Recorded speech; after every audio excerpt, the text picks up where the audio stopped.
सुधरय अभी आजू, हो ही राम को नाम जपू, तुलसी सजी कुसुमाजू। इस एक जन्म के ही नहीं, जन्म जन्मांतर के पाप मिट जाते हैं। बस आवश्यकता है तो केवल सच्चे मन से प्रभु श्री राम का नाम जपने की। संत महाराज जी, हमने प्रभु श्री राम का नाम भी ले लिया, हम प्रभु श्री राम की महिमा भी जान गए, किंतु श्री राम कौन है ये हम नहीं जानते। मैंने तो आपसे पहले ही कहा था, प्रभु श्री राम को जानने के लिए आपको संपूर्ण राम कथा सुननी होगी।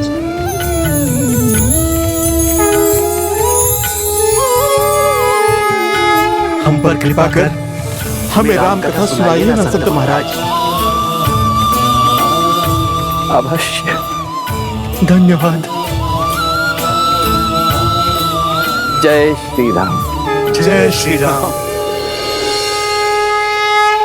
इसी प्रकार समय के साथ साथ तुलसीदास जी कलयुग के प्रभाव को क्षीण करते रहे, किंतु कलयुग ने भी तुलसीदास जी पर तीक्ष्ण प्रहार किया था। जिन भुजाओं से उन्होंने राम कथा लिखी थी, वो अब उन्हें उठाने में भी अक्षम होने के कारण अपार कष्ट में थे। हे राम, हे प्रभु,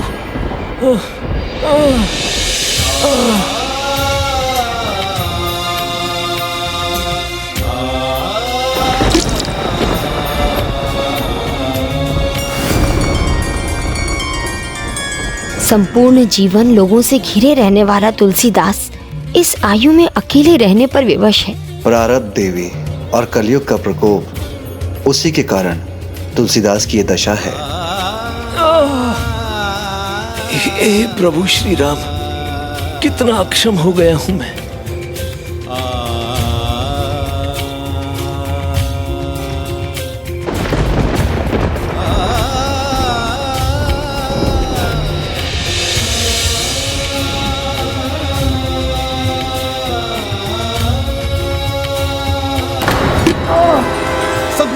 संभालिए, संभालिए अपने आप को।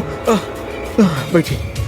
हे संत तुलसीदास जी, आप क्यों तकलीफ कर रहे हैं? हमें बुला लिया होता।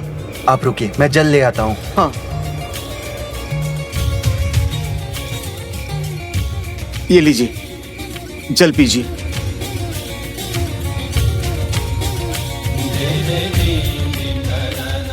प्रारब्ध और कलयुग का प्रभाव कष्ट का कारण बन रहा है, तो इस जन्म में अर्जित पुण्य सुख भी देगा।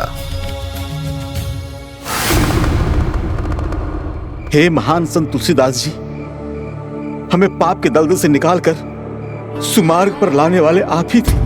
अब आप हमें अपनी सहायता, अपनी सेवा का अवसर दीजिए। सेवा तो केवल प्रभु श्री राम की ही करनी चाहिए।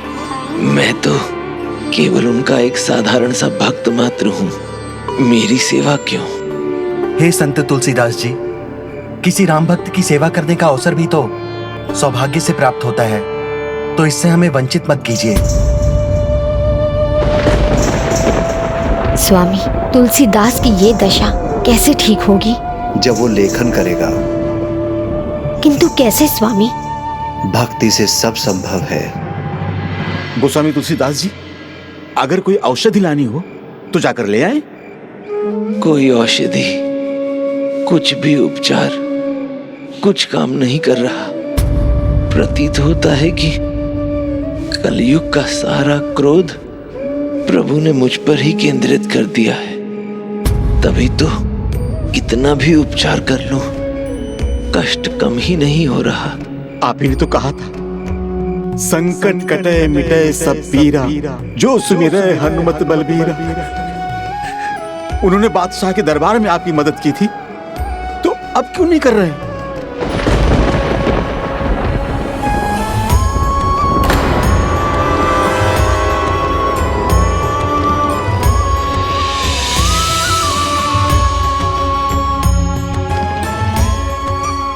संकट कटे मिटे सब पीरा, जो सुमिरे हनुमत बलबीरा।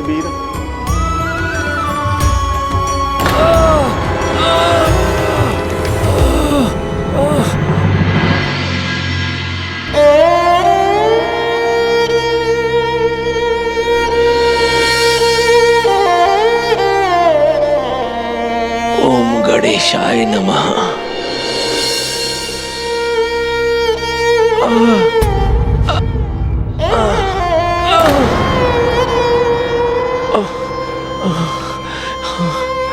हे गणपति, हे माता जानकी, हे प्रभु श्री राम, मेरी सहायता कीजिए। हे संकट मोचन बजरंग बली, अपने इस भक्त की सहायता कीजिए, सहायता कीजिए, सहायता कीजिए, सहायता कीजिए। सिंधु तरन सिय सोच हरन,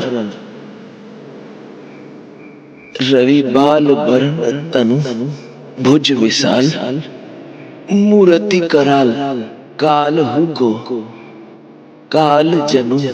हे कवि श्रेष्ठ, इच्छा तो ये है कि मैं स्वयं वहां पहुंचकर आपके सभी कष्ट अपने ऊपर ले लूं, किंतु मैं भावनाओं में बहकर नियति का भाव तो नहीं रोक सकता।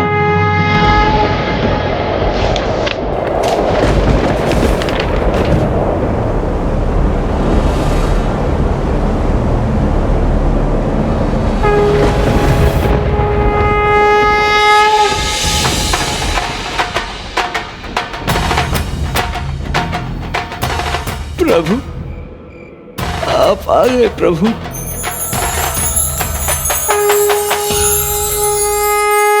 प्रभु,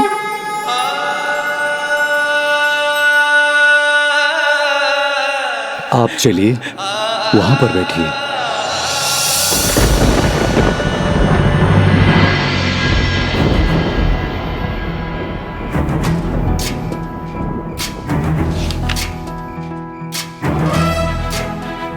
पिछली बार संकट में आपने मेरे हनुमान चालीसा की रचना की थी और संकट में आने पर इस संसार को मेरा आशीर्वाद पाने का आपने सरल उपाय दिखाया था। और आज जो आपने अपने बाहु में इतना कष्ट होने के बाद भी जो रचा है, उसे हनुमान बाहुक बुलाया जाएगा। भविष्य में जब लोगों को कलयुग में शारीरिक कष्टों का अनुभव होगा तो हनुमान बाहुक से उन्हें सभी कष्टों से मुक्ति मिलेगी।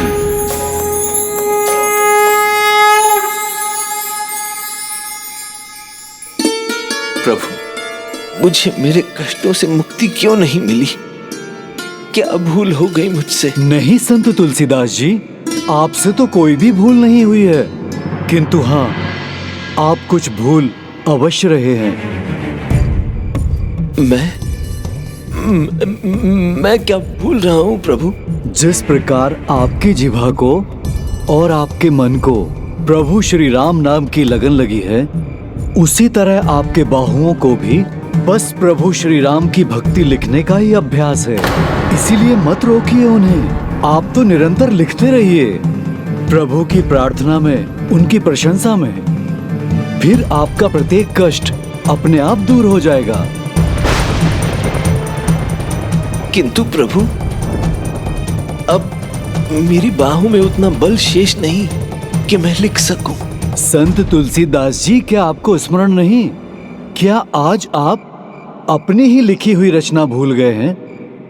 राम भरोसो राम बल, राम नाम विश्वास, सुमिरत शुभ मंगल कुशल, मांगत तुलसीदास। जिनके चरणों से निकली पावन गंगा है, जिनके चरणों को सप्त ऋषि भी पूजते हैं, मैं तो बस उन्हीं श्री राम के चरणों का पूजन वंदन करता हूँ। बस यही मांगता है ये भक्त तुलसीदास। प्रभु पर आपका ये भरोसा ही आपका बल है, तो फिर प्रभु श्री राम का नाम लिखने के लिए आपकी बाहुओं में बल भला कैसे कम हो सकता है?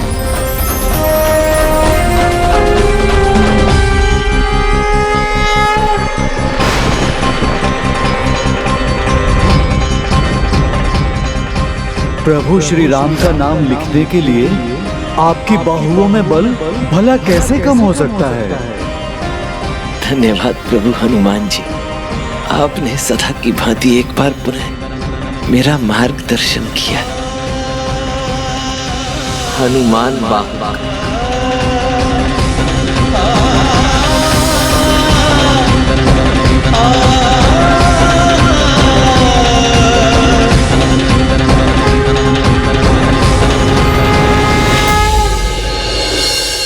कभी कभी जो ज्ञान हम दूसरों को देते हैं वो हम स्वयं ही भूल जाते हैं। इसलिए मैं अपने जीवन के सभी अनुभवों को, उनसे प्राप्त ज्ञान को सरल दोहों में, इन शब्दों में व्यक्त कर रहा हूं।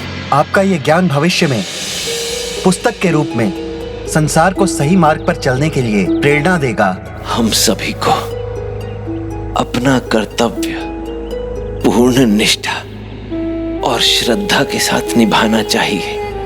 मैं भी पूर्ण प्रयास करूंगा उसे निभाने का।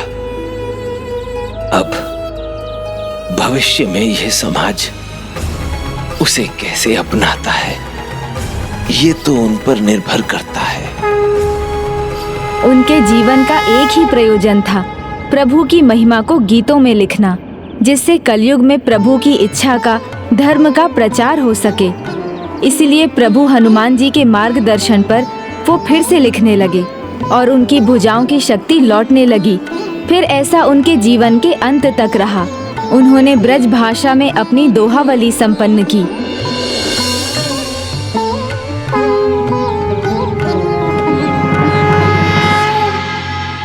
हे प्रभु, मुझे प्रेरणा दीजिए। मैं क्या लिखूं प्रभु? जिसकी रचनाओं में शब्दों की इतनी सुंदरता है, वो तुलसीदास हमारे विवाह का वर्णन करते हुए भी एक रचना लिखते तो कितना अच्छा होता स्वामी।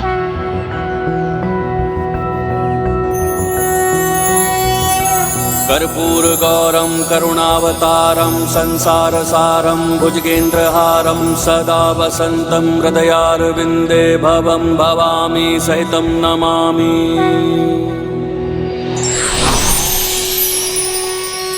पार्वती मंगल, मेरा मार्गदर्शन करने के लिए आपको कोटि कोटि धन्यवाद प्रभु।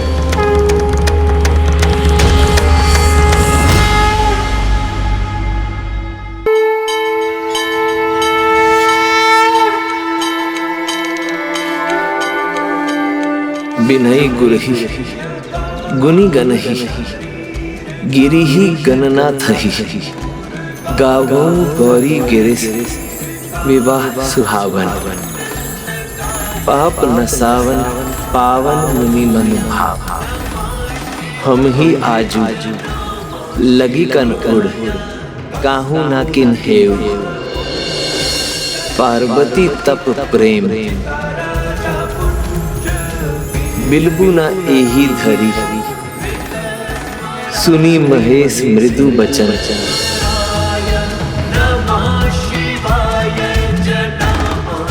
हे प्रभु, हे माता, आपका कोटि कोटि धन्यवाद कि आपने अपने इस भक्त के हृदय में भक्ति की रचना करने की लौ जगाई।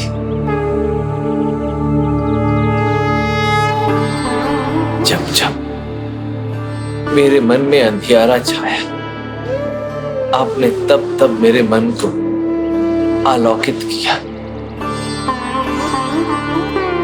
सदा अपने इस भक्त का हाथ थामा, उसका मार्ग प्रशस्त किया। तो हे प्रभु, हे माता, आज अपने इस भक्त का, अपने इस पुत्र का ये उपहार भी स्वीकार कर।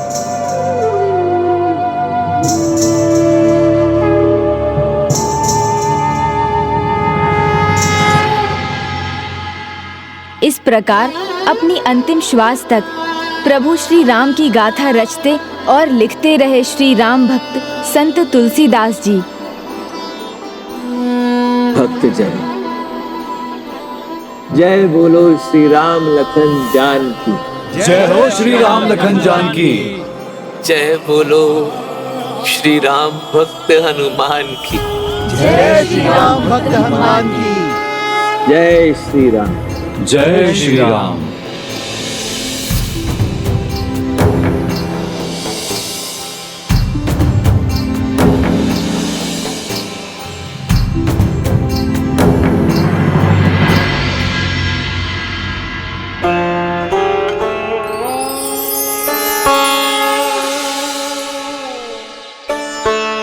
जिस समय की आपको प्रतीक्षा थी वो समय अब आ गया है संत गोस्वामी तुलसीदास जी।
आपकी लिखी रामचरितमानस और अन्य सभी रचनाओं के माध्यम से आप जगत में सदा जीवित रहेंगे, महान संत गोस्वामी तुलसीदास जी। और जैसे मैं सदा आपकी राम कथा सुनने आता रहा, वैसे ही कोई भी भक्त राम कथा का पाठ करेगा, प्रभु श्री राम का नाम लेगा, तो मैं किसी न किसी रूप में राम भक्ति का रस लेने वहां भी पहुंच जाऊंगा। जय श्री राम। इस प्रकार अपनी अद्भुत भक्ति से संत तुलसीदास जी ने कलयुग के अंधकार को अपने ज्ञान और सरल भक्ति के प्रकाश से दूर किया, धर्म का प्रचार प्रसार किया और उनके होठों पर सदा यही रहता था, जय हो श्री राम लखन जानकी, जय बोलो राम भक्त हनुमान की। जय हो श्री राम लखन जानकी, जय बोलो राम भक्त हनुमान की। कलयुग में भक्ति का इतना श्रेष्ठ उदाहरण प्रस्तुत करने वाले संत गोस्वामी तुलसीदास जी की कथा तो अद्भुत थी।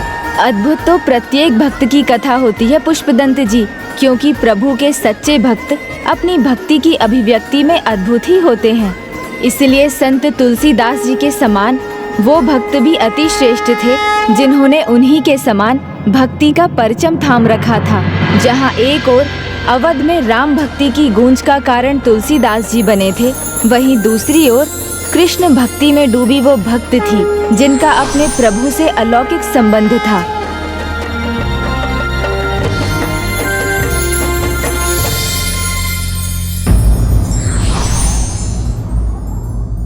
कर्मयोगी सबसे बड़ा धर्मयोगी है।